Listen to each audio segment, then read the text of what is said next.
It's All Talk. Tom Jordan and Kevin Dietz. So the DNC has come to an end. The RNC is over as well. So what happens next? Kamala Harris is ahead in the polls. I think after last night, she'll probably move a little bit ahead, but then RFK is going to drop out, and that's 6 percentage points. They say that's going to favor Trump. How much? We don't know. What we do know, Tom, is that this thing is probably going to be a toss-up, and it is going to be a bare-knuckle brawl right down to the election. Donald Trump, very familiar with bare-knuckle brawls. Yes, we'll see if he steps up and moves forward. We'll find out about Kamala Harris, who very well may also be very familiar with bare-knuckle brawls. We don't know yet. Even when Donald Trump literally falls down, he gets right back up and pumps his fist in the air and says, fight, fight, fight. So This is not going to be over until it's over in November the 5th.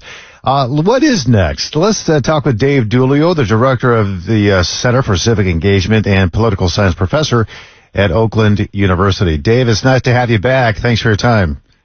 Good to be back. Thanks for having me. I guess I'll just let you give kind of a quick synopsis of what you thought overall of the week in Chicago. How, in your view, did the DNC go, and did it benefit Kamala Harris?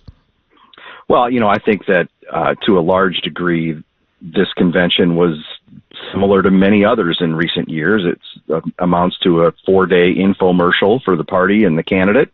And, it's one of those controlled and scripted events that candidates really like these days. And, they can really control their message. They can get it out to a large number of people, although, I question whether or not, there are too many persuadable voters watching a political convention at the end of the summer.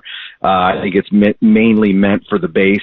But I think Kevin's right that Kamala Harris is probably going to get a bit more of a bump from the convention and the polling over the next couple of weeks, and from really the campaign begins now, right? In any real way.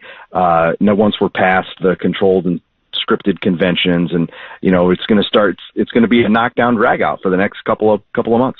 Does Kamala Harris though have a head start? Because remember, she has never won a single primary, even back in 2020 when she ran. She certainly hasn't done it this year. So a lot of people didn't really have to consider who she was specifically, and based on the rhetoric we saw at the DNC, some people who aren't really familiar with her probably think she wants to do everything she can to secure the border and to lower inflation and all these things that came out of it. Does that give her a head start, and will that change when she finally sits down for an interview?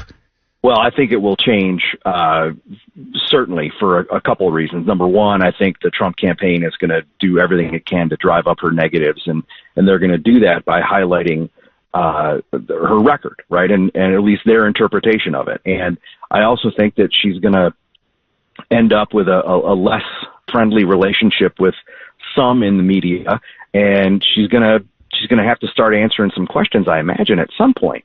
I do think it's really interesting to think about how she has approached this campaign, because she's really not running as an incumbent, and she's not the sitting president, but she is the vice president, and she's been part of an administration that's been in power for 3.5 years. But as you say, Tom, right, to hear a lot of the words that are spoken, it's almost like she's running as the challenger and trying to forget about the last 3.5 years with some results that people want to know about, right, and a record that people want to evaluate. I watched all of the RNC and all of the DNC, and I'm like a glutton for punishment. But I came away from the RNC that your life was better when I was president, and from the DNC, I came away with we hate Donald Trump. And I just it's odd, but I think about the American people and the public, and at some point, I feel like they're going to want to pick a president that is going to impact their life and make their life better somehow. And I go back to those kitchen table issues, but I haven't heard much about them in several weeks. How does that come back around?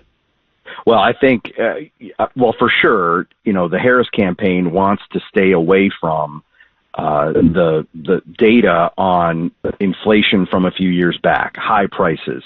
They got some bad news earlier this week when the Bureau of labor statistics, I think is the place that Right. Put it out, right? The 800,000 fewer jobs created over the last year, right? They don't want to confront that because it's bad news for them, right? So the Trump campaign is really going to drive that. And, I think you're going to start to see it in ads that are going to be on the airwaves here in Michigan, probably today.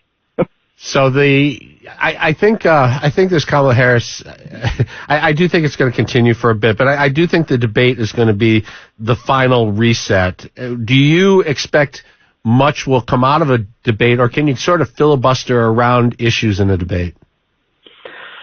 Well, I think you can always filibuster, right? And they have limited time for each of those responses, but this is the time when the public is expecting them to answer things, right? And if you avoid questions in a debate, I think that the public can pick up on that pretty well. And I don't think that that's the best strategy, right? This is going to be a hugely high leverage situation, right, for this campaign. And just because, no one can say debates don't matter anymore. I mean, ask Joe Biden. This has the potential really to, I think, Kevin, as you say, reset the race, or at least have it move in one direction or another pretty significantly.